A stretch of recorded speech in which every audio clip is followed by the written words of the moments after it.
사회복지사로 일하는 50대 김경숙 씨는 오늘 후배와 함께 독거노인들의 집에 방문하러 이동했습니다. 김 씨는 독거노인의 집에 방문할 때마다 조금 무서웠습니다.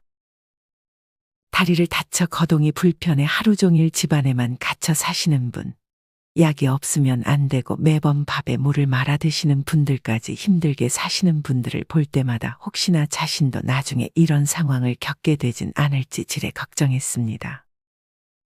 김 씨는 그렇게 후배와 이날도 집을 돌다가 82세 강치아 할아버지의 집에 방문했습니다. 김 씨가 돌아다니는 집 중에서 가장 좋아하는 집이 바로 강 씨 할아버지의 집이었습니다. 다른 곳에서 김 씨는 매번 독거노인 분들의 하소연을 들어줘야 했지만 강 씨 할아버지는 그렇게 우는 소리를 하지 않고 오히려 강 씨에게 힘이 되는 말도 많이 해주는 할아버지였습니다. 그렇게 김 씨와 후배는 강 씨 할아버지의 집에 노크하고 들어갔습니다. 원래 강 씨 할아버지는 항상 이 시간만 되면 나와서 김 씨를 반겼지만 이날은 할아버지의 인기척이 없었습니다. 김 씨는 안 좋은 예감을 느끼기 시작했습니다. 그도 그럴 것이 김 씨는 이미 고독사를 한 독거노인분들을 제일 먼저 발견한 적이 많았기 때문이었습니다. 김 씨는 제발 아니기를 바라며 후배와 함께 할아버지의 집 안으로 들어갔습니다. 마루는 아주 고요했습니다. 김 씨는 할아버지의 이름을 부르며 떨리는 마음으로 방문을 열었습니다. 할아버지는 조용히 앉아서 명상을 하고 있었습니다. 김 씨는 안도의 한숨을 내쉬었습니다. 할아버지, 저 들어오는 소리 못 들었어요? 언제 들어왔어? 중간에 깜빡 잠이 든 것 같네. 김 씨는 후배를 데려왔다며 강 씨 할아버지에게 인사를 시켜줬습니다. 반가워요. 강 씨 할아버지는 간만에 집에 사람들이 찾아와 내심 기분이 좋았습니다. 강 씨 할아버지는 익숙한 듯 손님인 김 씨와 후배에게 생강차를 한 잔 타줬습니다. 김 씨와 후배는 할아버지 방에 잠깐 앉아서 몇 가지 물어보고 편하게 차를 한 잔 마셨습니다. 할아버지, 저도 이제 나이가 60이 돼가는데 이제 슬슬 걱정이 돼요. 김 씨는 그간 가까워졌던 강 씨 할아버지에게 고민을 털어놓았습니다. 60? 아직 청년이네. 청년이라뇨. 이제 손주 태어나면 저도 할머니 소리 들을 텐데요. 60이면 못할 게 없어. 그래서 청년이지. 뭐가 고민인데? 그냥 경제적으로 돈을 많이 모아놓지도 못했고 앞으로 은퇴도 할 텐데 그 이후로 뭘 해야 할지 모르겠어요. 비참하게 살기는 싫은데 경제적인 부분만 잘 신경 쓰면 될까요? 인생살이 답이 없지. 각자가 다 자기만의 가치관대로 살면 그뿐이야. 사실 가난도 물론 삶을 비참하게 만들긴 하지. 그래서 돈은 내가 굶어 죽지 않을 정도로는 잘 지키는 게 좋아. 근데 살아보니 가난보다도 나 자신을 더 비참하게 하는 것들이 있더라. 정말요? 그게 뭐예요? 응? 지금은 한 4가지 정도가 생각나네. 첫 번째는 믿었던 사람에게 배신당하는 거야. 김 씨는 그런 강 씨 할아버지의 말을 듣고 크게 공감했습니다. 김 씨는 몇 년 전 30년 동안 친하다고 생각했던 친구에게 큰 돈을 빌려준 적이 있었습니다. 하지만 그 친구는 김 씨에게 돈을 갚을 생각이 없었습니다. 김 씨는 그 친구에게서 돈도 받지 못하고 관계까지 틀어지자 그 당시 스트레스로 응급실까지 가게 됐습니다. 예전에 친한 후배와 동업을 한 적이 있어. 20년 이상을 동고동락하면서 형제처럼 지내던 동생이었는데 내가 모르는 사이에 돈을 빼돌리고 다른 사람들에게 이간질까지 했지 뭐야.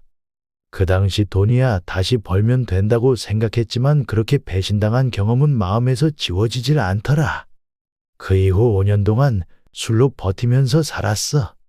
정말 친동생이라고 생각하며 지냈는데 마지막은 서로 죽이네 마네라는 말까지 나오면서 관계가 끝났으니 마음고생 정말 심하셨겠어요. 김 씨는 자기도 직접 겪어본 일이었기에 강 씨 할아버지가 얼마나 힘들었을지 잘 알았습니다. 반면 20대였던 후배는 아직 그런 일을 겪어본 적이 없는지 조용히 옆에서 듣고만 있었습니다. 믿었던 사람이 내 등에 칼을 꽂는데 그게 내가 친동생처럼 아끼는 사람일 줄은 정말 몰랐지. 그때 느낀 건 배신은 원래 제일 가까운 사람이 하는 것이라는 거야. 믿는 도끼에 발등 찍힌다는 말이 괜히 나온 말은 아니었던 거지. 배신을 당했다는 사실을 알았을 때는 정말 심장이 내동댕이 쳐진 느낌이었어.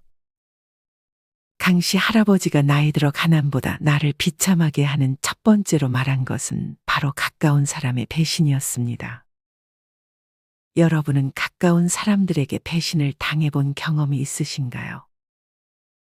아마 한 번쯤은 다들 이런 경험이 있으셨을 것입니다. 만약 이런 경험이 없다면 아주 운이 좋은 사람이지 않을까 생각합니다. 예전에 삼성의 고 이건희 회장님은 개를 좋아한다고 밝힌 적이 있었습니다. 기자가 왜냐고 물으니 개는 절대 배신을 하지 않는 것이 이유라고 했습니다. 인생에서 배신을 당하는 경험만큼 비참한 경험은 많지 않을 것 같습니다. 직장에서는 잘 챙겨주던 후배가 뒤에서는 나를 욕하며 다른 선배한테 붙어먹을 수도 있고, 가정에서는 배우자의 외도로 인해 배신을 당할 수도 있습니다. 하지만 이렇게 배신을 당하는 상황에서 자신을 바보 취급할 필요는 없습니다. 사실 아무리 똑똑한 사람이라도 한 번쯤은 배신도 당하고 속기를 하기 마련입니다. 어떨 때는 자신이 똑똑하다는 그 자부심 때문에 사람에게 더 잘 속는 경우도 있습니다. 인간에게는 망각 본능이라는 것이 있습니다. 한번 크게 배신을 당하면 다시는 속지 말아야겠다고 생각하지만 시간이 지나고 상처가 잊힐만 하면 또다시 같은 실수를 되풀이하게 되기도 합니다. 과거에 배신을 당하고 나서도 또 한 번 속을 수 있다는 것을 잊은 채 또 사람을 믿고 또 한 번 배신을 당하면 자신이 바보처럼 느껴질 수도 있습니다. 하지만 이런 망각 본능은 사람들이 살아가기 위해서 꼭 필요합니다. 사랑하는 사람이 세상을 떠난 후에도 남아있는 사람들이 살아갈 수 있는 것도 바로 이 망각 본능 때문이기도 합니다. 목숨이 위태로운 교통사고를 당하고 또다시 운전을 할 수 있는 것도 마찬가지입니다. 그렇다고 배신을 당하고 그 기억을 잊고 똑같은 배신을 또 당하는 것은 당연히 좋지 않습니다. 누구나 똑같은 실수를 하게 되면 자존감이 떨어질 수밖에 없습니다. 다만 배신을 당한 그 기억만큼은 그 정도에 따라 다르겠지만 언젠가는 시간이 지남에 따라 잊혀질 수 있다는 사실을 기억해야 합니다. 누구나 배신을 당하고 나면 사람을 상대하는 것이 무서워질 수밖에 없습니다. 연인이 바람을 피거나 배우자의 외도를 알게 되면 그 충격은 감히 말로 표현할 수 없을 것입니다. 믿었던 사람들에게 돈을 떼이는 경험을 한 분들도 굉장히 많을 것입니다. 이때는 사실 돈을 잃었다는 것보다 믿었던 사람을 잃었다는 배신감이 훨씬 큰 상처로 다가올 것입니다. 하다못해 호객꾼들에게 잡혀서 바가지를 쓰이면 짜증이 나고 바보가 된 기분이 들 수도 있습니다. 사실 이렇게 큰 부분부터 사소한 부분까지 우리가 아예 속지 않고 세상을 산다는 것은 불가능하다고 합니다. 정신과 전문의 최명기 원장님은 절대로 속지 않는 삶, 배신당하지 않는 사람이란 있을 수 없다고 말했습니다. 속고 배신당하는 이야기는 이처럼 사실 다들 속으로만 간직할 뿐 드러내는 경우가 많지는 않기 때문입니다. 배신을 당해본 경험이 있는 분들의 댓글들을 보면 옆에 사람이 있어서 괴로운 것보다 외로운 게 낫다는 말씀을 하시는 분들이 많고, 살아보니 자연과 동물만이 영원한 친구라는 글을 남겨주신 분들도 많았습니다. 사실 누군가에게 내가 배신당한 사실을 털어놓아봤자 그 친구들은 그저 털어놓으라고밖에 말하지 않습니다. 하지만 막상 자신이 그런 일을 겪게 된다면 자기도 불면증에 시달릴 것이 뻔합니다. 그렇다면 살면서 이렇게 배신을 피할 수 없다면 어떻게 해야 할까요? 우리는 이런 배신으로부터 오는 상처를 최대한 아물게 하는 것이 중요합니다. 사실 아무것도 하지 않아도 앞서 말씀드렸듯 사람은 누구나 망각 본능이라는 것이 있기 때문에 시간이 지나면 언젠가는 잊혀질 것입니다. 하지만 최대한 빨리 그 기억에서 벗어나는 것이 더 좋을 것입니다. 이를 위해서 다음 3가지 정도의 방법을 이용해 볼 수 있습니다. 첫째, 냉철하게 나에게 일어나는 상황을 받아들이는 것입니다. 먼저 현재 일어난 상황을 좋게 해석하려고 하며 그 사람과 관계를 회복할 수 있다는 희망을 버리고, 만약 여러분의 에너지를 뺏어가는 사람이라면 단호하게 정리하는 것이 나중을 위해 더 낫습니다. 그 사람이 가족일지라도 나를 힘들게 하고 상처를 준다면 최대한 가까이 하지 말고, 애인이라고 해도 마냥 나를 어떤 소유물 정도로 생각한다면 그냥 헤어지는 것이 더 좋습니다. 둘째, 스스로 상처를 더욱 덧나게 하지 않는 것입니다. 인간의 뇌는 긍정적인 것보다 부정적인 것을 먼저 떠올리기 마련입니다. 특히나 이런 기억을 하면서 무조건 자기를 탓해서도 안 됩니다. 배신을 당한 사람은 어찌 보면 피해자이지만 내가 왜 그런 일을 당했을까 하며 스스로를 자책하는 분들도 많습니다. 하지만 다른 사람의 행동까지 우리가 컨트롤할 수 없습니다. 배신을 한 사람이 잘못이지 여러분은 잘못이 없다는 사실을 꼭 잊지 않으셨으면 좋겠습니다. 셋째, 앞에서의 행동과 뒤에서의 행동이 다른 사람은 절대 가까이 하지 않는 것입니다. 배신을 잘하는 사람들의 특징 중 하나가 바로 이렇게 앞뒤가 다른 사람들입니다. 앞에서는 살살 웃으며 장미 같은 얼굴을 하고 뒤에서는 가시가 돋친 말을 하는 사람들은 피해야 합니다. 나이 들면 시간이 정말 소중해집니다. 내 스스로의 인생을 즐기기에도 인생은 길지 않습니다. 배신당하는 경험은 정말 2번 다시는 겪고 싶지 않은 것 같아요. 그래서 지금부터는 사람을 너무 가까이 하기보다는 점점 고독을 즐기는 연습을 하는 게 좋아. 네, 명심할게요, 할아버지. 그 다음 2번째는 뭐예요? 그 다음은 방금 한 말과도 연결되는 거야. 2번째는 혼자만의 시간을 갖는 연습을 하지 못한 게 후회돼. 혼자 시간을 잘 보내지 못하면 그게 또 나를 비참하고 우울하게 만들더라고. 저도 혼자 있으면 요새 외로움이 밀려오더라고요. 혼자가 좋고 혼자서도 재밌다는 사람들 보면 신기하면서도 닮고 싶은 부분도 있어요. 혼자 사는 게 사실 이상한 게 아니야. 물론 사람마다 다르겠지만 나는 지금까지 살아보니 사람보다는 불어오는 바람 한 자락, 흐르는 물소리, 나무 위 새소리를 듣다 보면 외로울 틈이 없어. 오히려 어쩔 때는 사람처럼 귀찮은 존재가 없지. 누군가 옆에 오래 있으면 그게 불편하기도 하고, 청소는 청소기가 해주고 세탁은 세탁기가 해주고, 요새 요리는 밀키트를 끓이기만 하면 식당에서 파는 맛이 나잖아. 사실 나이 들어 필요한 건 친구도 아내도 자식도 아니야. 내가 할 수 있는 취미, 그리고 적당한 운동과 마냥 몸이 건강하다면 어려운 사람들을 돕는 봉사, 이런 게 필요한 거지. 여기다가 좋은 음악, 좋은 영화에 멋진 스포츠를 보며 맛있는 음식을 먹는 것이 행복한 인생인 거야. 이것도 혼자 잘 지낼 줄 아는 연습을 하는 사람만 가능한 거고, 좀 더 일찍 이런 연습을 했다면 더 좋았을 것 같아. 아직 저는 혼자 그렇게 하는 게 좀 익숙하지 않은 것 같아요. 젊어서 자기 수양 없이 사람들 만나서 시간 보내고 술 마시고 담배 피는 게 유일한 낙으로 산 사람들이 나이 먹고 고립에 대한 면역이 없어서 나중에 크게 외로움을 느낄 수 있어. 그래서 지금부터라도 혼자 시간을 보내는 법, 혼자 즐기는 법, 혼자 여행 다니고 맛집 다니고 혼자 공부하고 이런 것들을 겪어봐야 돼. 그래야 고립에 대한 면역이 생기고 그때부터는 사람이 없어도 무서울 게 없어지지. 타인에게 휘둘릴 일도 없으니까. 인생은 혼자라서 외로운 게 아니라 무언가에 몰두할 게 없을 때 느끼는 감정이 외로움인 것일 수도 있어. 강씨 할아버지가 나이 들어 가난보다 나를 비참하게 하는 두 번째로 말한 것은 혼자만의 시간을 즐기지 못하는 것이었습니다. 여러분은 혼자만의 시간을 잘 보내는 편이신가요? 특히나 마음이 복잡하거나 짐이 많다고 느껴질 때 이 균형을 잡기 위해서는 혼자 시간을 보내는 것이 중요하다고 합니다.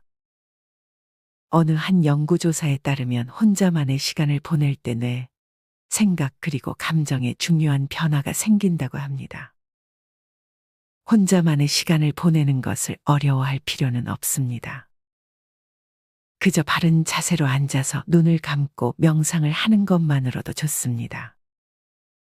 또한 이렇게 혼자 있는 시간을 가지는 것이 뇌에 이로울 수 있다는 연구 결과가 있습니다. 혼자 조용히 침묵하는 시간으로 뇌내 회색 물질이 증가하고 정보 처리의 개선을 유발하며 인지 과정에 좋은 영향을 미치는 것입니다. 적어도 하루에 10분 정도 혼자만의 시간을 보내는 것을 추천드립니다. 꼭 집에서 명상을 할 필요는 없습니다. 혼자 나가서 산책을 하는 것도 좋습니다. 그냥 나가는 것도 좋지만 책을 하나 들고 벤치에 앉아서 읽고 이어폰을 귀에 꽂고 내가 좋아하는 노래를 들으며 혼자만의 시간을 가질 수도 있습니다. 생각이 많아질 때는 버리는 연습도 해야 합니다. 혼자 시간을 보내는 것이 좋은 이유는 이렇게 버리는 연습을 할 수 있기 때문이기도 합니다. 할아버지는 그럼 이제 별로 외로운 마음은 없어요? 난 이제 외로운 마음이 들지는 않아. 인간은 원래 혼자 태어나 혼자 가는 존재인지라 이제는 혼자가 마음 편하고 좋아. 혼자 잘 놀고 시간이 많아도 이제는 전혀 심심하거나 하지 않아. 하지만 몇 년 전까지만 해도 그런 시간들이 참 지옥처럼 느껴졌어. 저도 얼른 외로움이 뭔지 모르고 살고 싶네요. 할아버지는 다른 분들과는 달리 혼자 요리도 잘 해드시는 것 같네요. 강씨 할아버지는 이날도 혼자 그 어렵다는 잡채를 해서 식사를 한 듯 보였습니다. 예전에는 무조건 아내가 해주는 밥을 먹었는데 아내가 떠나고 밥 먹는 게 참 힘들더라. 남자들도 이제는 부인이 있어도 음식할 줄 알아야 돼. 요리를 젊을 때 배우지 않으면 더 늙었을 때 분명 후회하게 되니까. 이 말을 저희 남편한테도 해주셨으면 좋겠네요. 지금 보시는 건 유튜브예요? 요즘 느지막하게 괜찮은 나만의 친구가 생겼는데 그게 바로 유튜브야. 유튜브만 있으면 시간이 정말 잘 간다니까.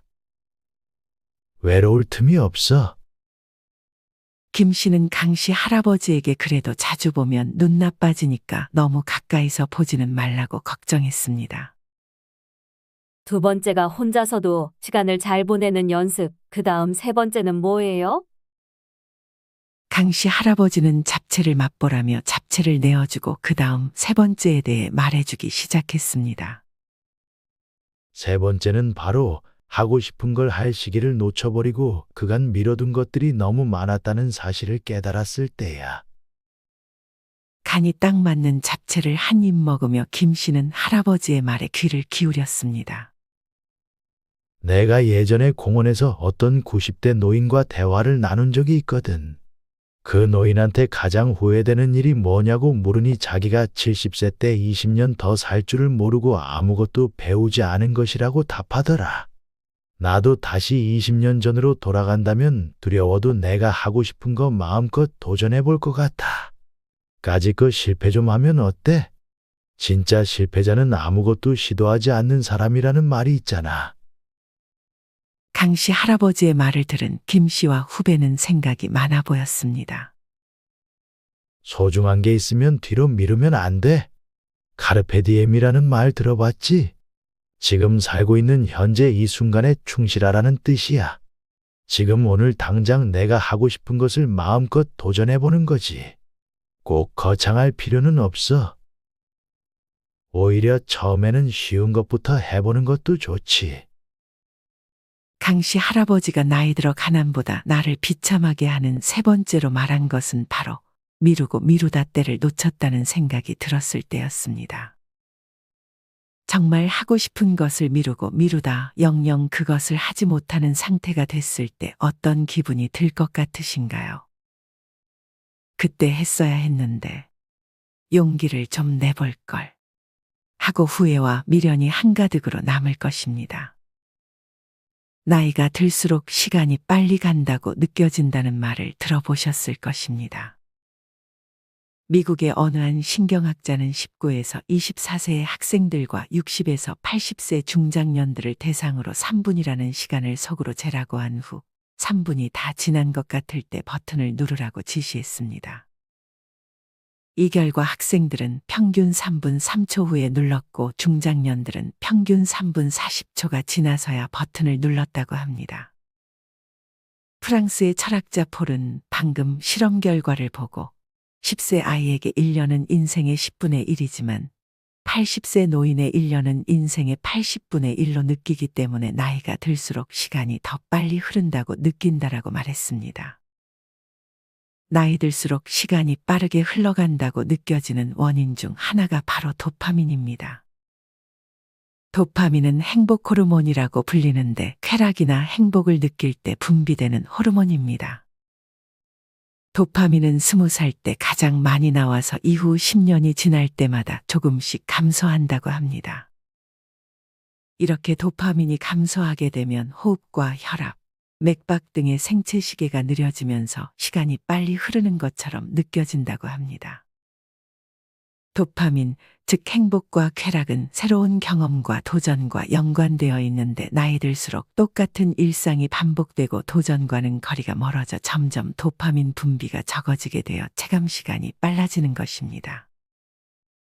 만약 빠르게 흘러가는 시간이 아깝게 느껴진다면 새로운 도전이 여러분의 시간을 더디게 가게 만들어줄 수 있을 것입니다.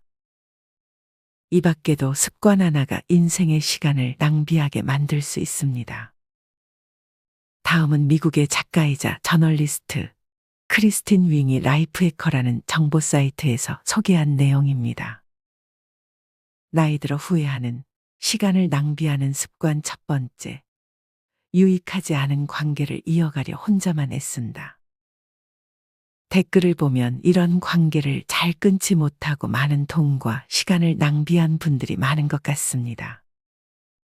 작가는 그 사람과 관계를 잘 이어가고 싶은 이유가 좋은 이유가 아니라면 불행을 더 길어지게 하고 나에게 가장 중요한 문제에 집중하지 못하게 만들 뿐이라고 말했습니다.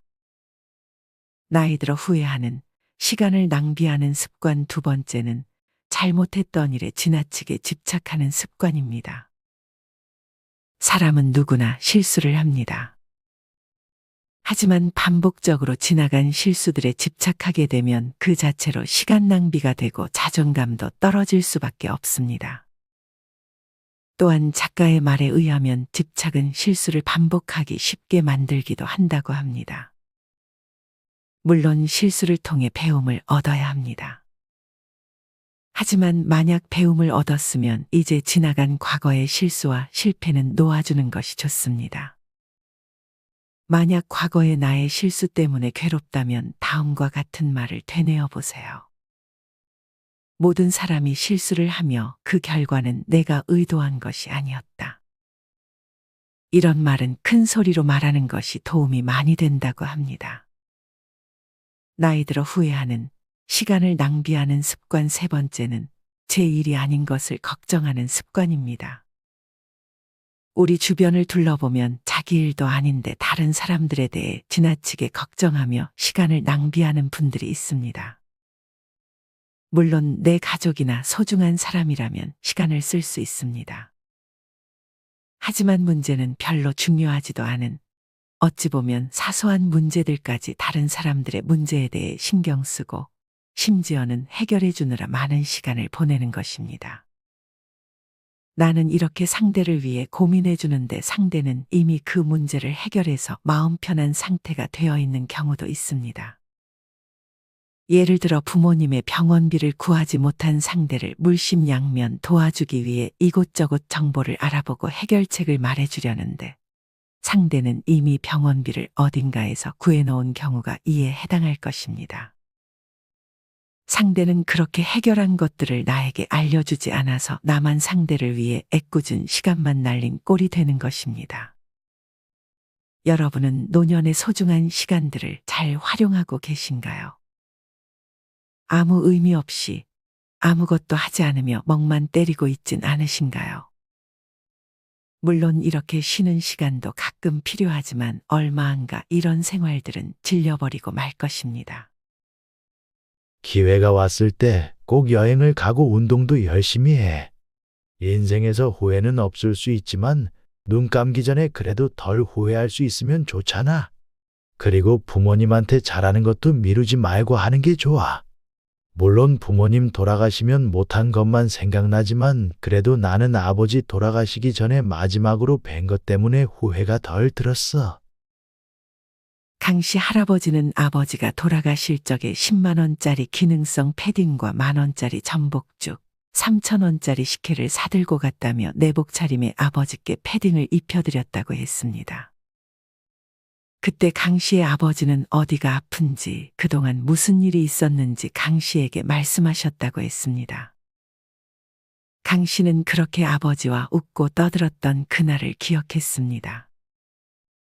강씨의 아버지는 강씨가 돌아가기 전에 3만 원 현금을 쥐어주며 밥을 사 먹으라고 했는데 강씨 할아버지는 아직도 아버지가 주신 돈 3만 원을 쓰지 못하고 있다고 했습니다. 김 씨는 그런 강씨 할아버지의 손을 꼭 잡아주었습니다. 이제 마지막인가? 갈 시간 되지 않았어? 이 말만 마지막으로 듣고 갈게요, 할아버지. 그래. 그럼 마지막 네 번째에 대해서 말해줄게. 네 번째는 건강하지 못해 자식들에게 부탁하게 되는 것, 그럴 때마다 자식들에게 안 좋은 소리를 듣는 것이 비참하지. 김 씨는 아직은 그래도 자식에게 병원에 데려다 달라고 부탁하거나 하지는 않았습니다. 하지만 자식들은 성인이 되고 나서 김 씨가 핸드폰을 다룰 줄 몰라 조금만 물어봐도 귀찮아했습니다. 김 씨는 할아버지의 말을 듣고 나중에 몸이 안 좋을 때 자식들에게 부탁하면 자식들의 반응을 보고 상처를 입을 것 같다는 생각을 하기도 했습니다. 사지가 멀쩡하다는 건 엄청난 행복이자 희망과 가능성이 있다는 말이야. 유튜브 댓글을 볼 때 이런 글들 본 적 있을 거야. 병들어 아파서 주변 사람들에게 어려움을 주는 것보다 편안하고 행복하게 생을 마무리하도록 안락사를 시급히 도입하는 것이 좋다는 등 안락사에 찬성하는 사람들이 많이 있어. 물론 평안하게 생을 마감하고 싶다는 희망도 담겨 있지만 그 외에 내가 아파서 주변 사람들을 괜히 힘들게 하거나 고생시키고 싶지 않은 마음도 들어있는 거지. 건강하지 못해서 특히나 자식들에게 짐이 되는 것만큼 비참한 게 없어. 강씨 할아버지가 나이 들어 가난보다 나를 비참하게 하는 네 번째로 말한 것은 몸이 아파 자식들에게 짐이 되는 상황이었습니다. 여러분은 혹시 자식들에게 병원에 데려다 달라고 하는 등 몸이 안 좋아서 무언가 부탁을 했을 때 자식들로부터 안 좋은 소리를 들어본 경험은 없으셨나요? 물론 한 걸음에 달려와 부모님을 챙기는 자식들도 있겠지만 대개는 오긴 오더라도 투덜대는 말을 많이 할 것입니다. 몸도 아픈데 자식들한테 그런 말까지 들으면 나 자신이 참으로 비참하게 느껴질 것입니다. 많은 분들이 노년의 건강을 1순위로 뽑는 이유는 당연히 몸이 안 아파야 삶의 행복도가 증가하는 것도 있지만 자식들한테 짐이 되는 것을 피하기 위해서 건강 관리에 신경을 쓰는 분들도 많습니다. 내리사랑이라는 말이 있습니다. 자식에 대한 부모의 사랑과 헌신은 본능적이고 무조건적인 반면 부모에 대한 자식들의 사랑과 헌신은 본능적이지도 무조건적이지도 않습니다. 하지만 만약 건강이 안 좋아진 상황에서는 자기도 모르게 자식들에게 의지하려는 마음은 어쩔 수 없이 생기게 됩니다. 이와 관련해서 예전에 청춘기록이라는 드라마에서 나온 상황이 잘 설명해 줍니다. 내용은 다음과 같습니다. 젊었을 때 아들에게 잘해준 게 없었던 아버지는 할아버지가 되어 아들의 집에 얹혀 살았습니다. 할아버지는 자연스럽게 눈칫밥을 먹어야 했기에 집에서는 거의 입을 닫고 있었습니다. 이 할아버지에게는 손자가 둘이 있었습니다. 큰 손자는 은행에 다니며 돈을 잘 벌었습니다. 작은 손자는 얼굴이 잘생기긴 했지만 제대로 된 직업을 가지지 못해 집에서 구박을 받았습니다. 이 집안의 중심은 자수성가한 할아버지의 아들이었습니다. 하지만 아들은 틈만 나면 할아버지를 무시하고 작은 손주에게 윽박을 질렀습니다. 그러던 어느 날 상황이 반전되었습니다. 할아버지가 시니어 모델이 되어 돈을 벌게 됐고 작은 손주 역시 연예계에서 대스타가 된 것입니다. 이와 동시에 할아버지의 아들은 몸에 탈이 나 일을 그만두었습니다. 할아버지는 자신이 번 돈을 기꺼이 아들에게 건넸습니다. 너를 위해 번 돈이라며 말이죠. 이후에 작은 손주도 아들을 도와줬지만 할아버지의 아들은 자꾸만 작은 손주에게 의존하고 싶지 않으면서도 자꾸 의지하게 되는 마음 때문에 갈등이 생기는 이야기였습니다. 많은 부모님들이 자식들만 잘 살면 바라는 게 없다며 절대 자식에게 바라지도 기대지도 않을 것이라 다짐합니다. 하지만 우리 부모님들은 나이가 들어 무슨 일만 생기면 자식들의 얼굴이 먼저 떠오르기 마련입니다. 전화를 걸까 말까 통화 버튼에 손을 갖다 댔다가 말았다를 반복합니다. 학력이나 출세, 재산과 관련 없이 돈이 많든 적든지 간에 나이든 부모님은 자식에게 의지하고 싶은 마음이 생기는 것은 당연하다고 합니다. 이 중 건강을 잘 챙기지 못한 경우에는 자식들에게 의존하고자 하는 마음이 강하게 든다고 합니다. 그 어떤 부모님도 건강하지 못해 자식에게 의존하고 싶은 부모님은 없을 것입니다. 그렇기 때문에 우리는 건강에 대한 중요성을 다시 한번 상기시키고 열심히 건강 관리를 해야 합니다. 벌써 시간이 이렇게 됐네. 이제 퇴근 시간 아니야? 하지만 김 씨는 할아버지의 이야기를 더 듣고 싶었습니다. 다행히 후배도 같은 마음이었습니다. 그냥 가긴 좀 아쉬운데 하나만 더 말해줄 수 있어요? 강 씨 할아버지는 이제 좀 허기가 지다며 간단하게 하나만 더 말해주겠다고 답했습니다. 강 씨 할아버지는 마지막으로 마음의 평안에 대해서 조언했습니다. 늙으면 자존감이 낮아져 아집이 심해지고 쉽게 버럭하며 허세를 부리기도 쉬워져. 그러다 보면 주변 사람들과 다투기도 쉬워지지. 그래서 나는 항상 마음을 비우고 자기 수양하면서 조용히 혼자만의 시간을 즐기려고 노력해. 사실 진정한 친구가 없으면 실패한 인생이라는 얘기 따위는 그냥 말장난에 불과한 거야. 그리고 이런 것에 만족하며 사는 게 내 마음의 평화를 위해서 좋은 것 같아. 강 씨 할아버지는 나이 들어 마음의 평안을 위해 일상의 루틴을 잘 만들어 놓는 것이 중요하다는 말을 꺼냈습니다. 퇴직한 사람들을 보면 불면증을 호소하는 분들이 많습니다. 이런 불면증의 요인으로 퇴직 후의 불안감이 가져다주는 스트레스도 있지만 이보다 더 큰 요인은 생활의 패턴이 무너져 버렸기 때문일 수 있습니다. 출근할 곳이 없으니 아침에 일찍 일어날 필요가 없어지고 마땅히 할 일도 없으니 소파에 누워 TV를 보며 시간을 때우는 것입니다.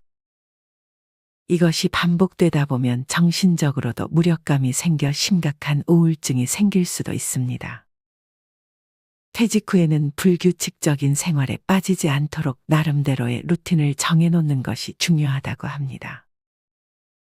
기상시간과 운동하는 시간, 잠자는 시간 정도만 정해놓는 것으로 충분합니다. 마음의 평안을 가져다 주는 것은 건강이 될 수도 있고 경제력이 될 수도 있고 정말 많은 것이 영향을 줄 수 있습니다. 하지만 그 시작은 이런 일상의 루틴이 되어야 하지 않을까 생각합니다. 이렇게 좋은 습관과 루틴들을 하나씩 내 일상에 넣다 보면 자연스럽게 많은 긍정적인 것들이 따라올 것이고 이것이 곧 마음의 평안을 가져다 줄 수 있을 것입니다. 김 씨와 후배는 그렇게 강 씨 할아버지의 집을 나왔습니다. 그렇게 집으로 돌아가는 길에 김 씨와 후배는 각자 오늘 할아버지에게 들었던 말들을 정리했습니다. 나이 들수록 가난보다 나를 비참해지게 만드는 첫 번째, 가까운 사람의 배신. 두 번째, 혼자만의 시간에 익숙해지지 못하는 것. 세 번째, 시기를 놓치고 뒤로 미루기만 하다가 결국 후회하는 것. 네 번째, 건강하지 못해 자식들에게 의지하게 되는 상황이었습니다. 여러분은 오늘의 영상 내용에 공감하시나요? 알고는 있었지만 아직 대비하지 못했던 부분들도 있을 것입니다. 만약 이 중 한 가지만이라도 놓쳤던 부분이 있었다면 오늘 당장 그 부분에 대해 고민해보고 내가 할 수 있는 것들은 없는지 생각해보는 것은 어떨까요? 이상으로 오늘의 영상을 마치겠습니다. 우리 모든 구독자분들의 행복한 여생을 응원합니다. 다음에 더 좋은 내용으로 찾아뵙겠습니다. 감사합니다.